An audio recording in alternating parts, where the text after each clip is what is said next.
take me through that moment because you were at the game. I was. In that fourth quarter, take me through what happened. Well, unfortunately, I missed the play, but when I noticed that that was my son on the play, like it was real heartbreaking because I didn't know exactly what happened.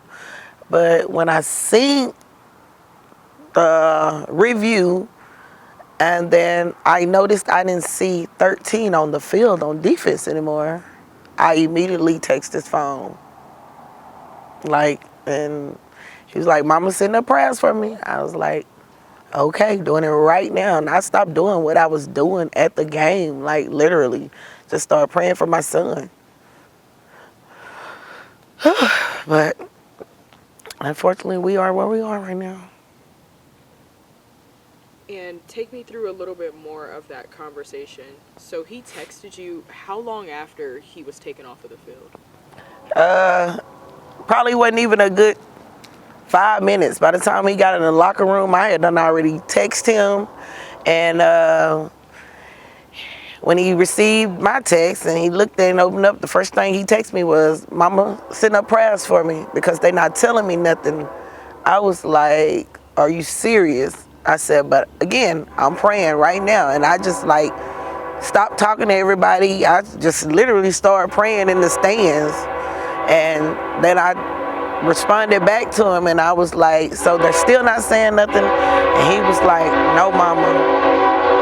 But after that, and then he was like, well, Mama, I hate to detour y'all, but somebody gonna have to drive me home. And I was like, oh, you not detouring us, I said, but we're gonna get you home safe and sound. So we ended up driving him home. But I mean, until the next day, like he didn't know exactly what was going on with him, so he couldn't give me no more information. And this is his second season-ending knee injury specifically. Yes.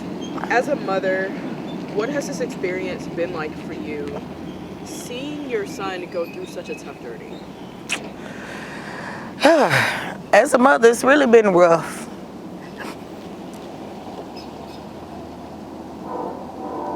Because I know my son have a dream that he's working hard to live out his dream. So as a mother, again, it's hard because we in this together. Like, I mean, all I can do is bag him up, support him, keep him encouraged, because, I mean, a lot of people have given up on stuff like this, but he's determined. He's determined to push through.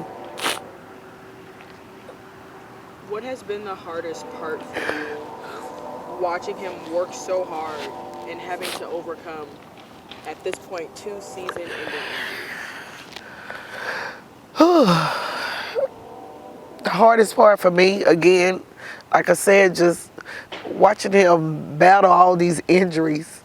But at the same time, I mean, because of the man that he always honor, which is God, we trust him. And we know that the same way he healed him before, he'll do it again, So, I mean, and again, I bags him up 100, I just push through with him. I mean, I know I'm not the one dealing with the injury, but at the same time, like, I'm there with him, so. And you're the closest person to him. You guys' relationship is like 2 peas in a pod. Yes, ma'am. So how do you support him emotionally during such a tough time? Emotionally, I am always, which they already know, all my kids, but they know I'm praying. If I'm not doing nothing else talking, they know that I'm praying for them. I always send him messages, encouraging stuff. When I talk to him on the phone, like I told him here recently, just with his injury that just happened, I just told him, we know the God that we serve. We know what he's capable of doing. I said, and the devil messed up because he took you down, but he didn't take you out. So you have another opportunity, another chance to, live out your dream, give your testimony so somebody else can see it, everything you've been through and how God has brought you through it. Demarvion's resilience is something that so many people admire. They're constantly talking about the smile on his face and his positive energy. How is he able to do that and to have that type of energy during such a tough time? The kid is just, I really can't even explain it, because there's times where I'm actually, I'm happy, but I may not have a smile on my face. But it's not a whole lot that keeps him from smiling. I've hardly ever seen him without a smile. I mean, just like I said, with these injuries, he's yet smiling. A lot of, negative stuff we see, he's still smiling.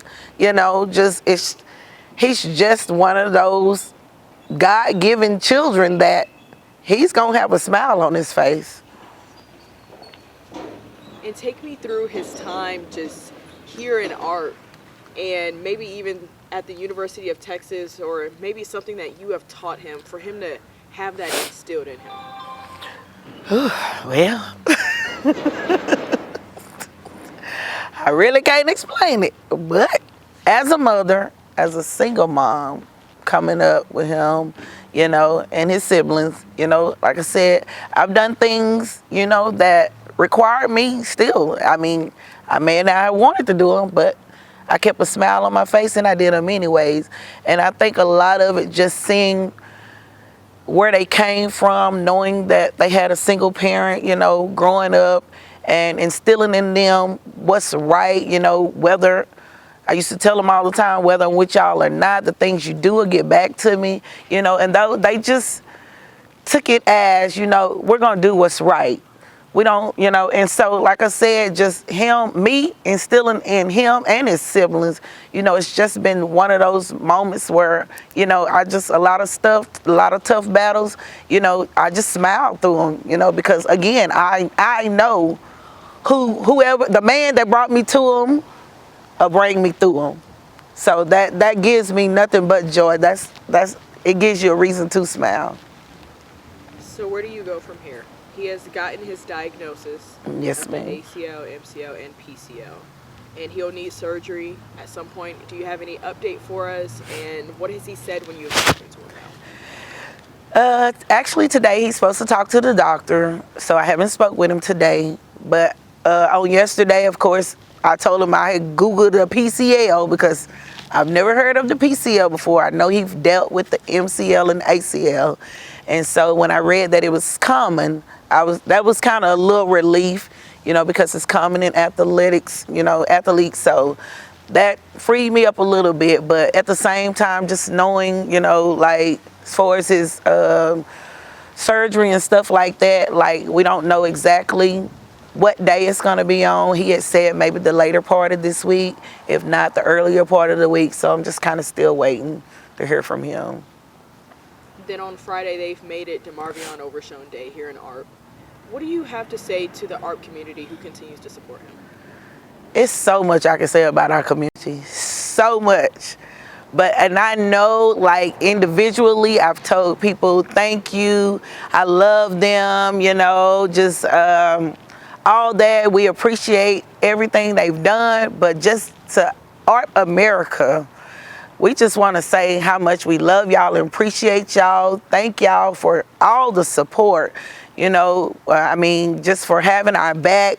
Not only the Demarvions, but my family in general, just, loving us and sending all the prayers and everything you have done, the cards, the text messages, whatever you've done, ARP America, for us, we really appreciate it. And Demarvion has kind of struck everybody's heart this season. He has. With how well he's been doing and just the energy that he has brought to the field, the light to Yes, the Cowboys ma'am. team in Yes, some ma'am. of the dark times, some of the weeks that they've had. What do you say to the Cowboys nation who haven't heard from Demarvion? They just want to make sure that he's okay. I just want to say to the Cowboy Nation, he wears a star for a reason. He is a star. He's the bright and shining star. Like, y'all have seen the smile. Y'all have seen all the work he's put into what he's doing, what he loved to do. And I just say, y'all just thank y'all again for supporting him, and just look for him to be back and do what he loved to do.